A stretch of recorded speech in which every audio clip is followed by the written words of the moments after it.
My name is Andrew Fisher. I am the quality manager at Hutamaki in Fulton.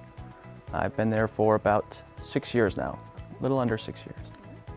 So I was very fortunate. Hutamaki hired me a couple months out of college, and I took the opportunity to get a summer job there. Something to do, some income while I was continuing to look for jobs.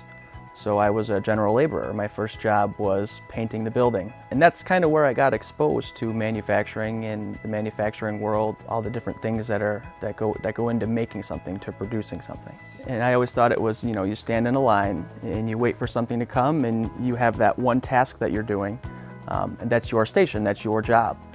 So kind of like an assembly line type of environment. I learned quickly that that was not the case. There are a lot of other things that go into that. I kind of think of it now as, like a well-oiled machine.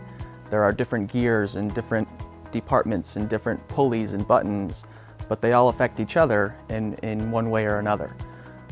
And learning how to navigate all of that and what button to push to move this or to make this happen is very interesting, and it's why I fell in love with manufacturing.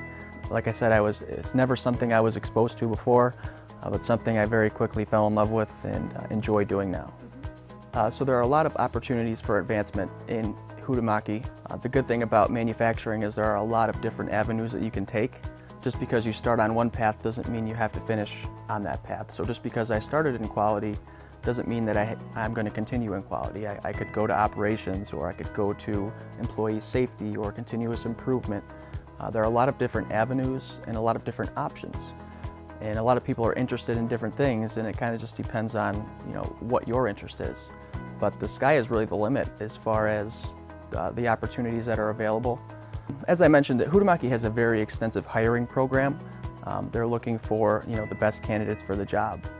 And I remember going through those initial interviews, and I actually had to take a test, a math and reading comprehension test. And there are things that you don't necessarily work with every day or do every day as far as the math part.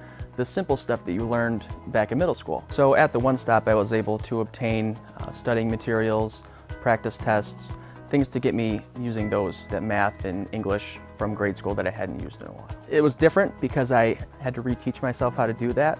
And me, I was a cybersecurity major, so I could do everything on the computer. I had the calculators and all the algorithms, and I never had to do anything manual like that. I took advantage of that, and I did take a couple tests. I did a lot of studying for that very basic comprehension test that I knew I had to take. And it was very helpful for me. And once I refreshed myself on all of that, I was good to go.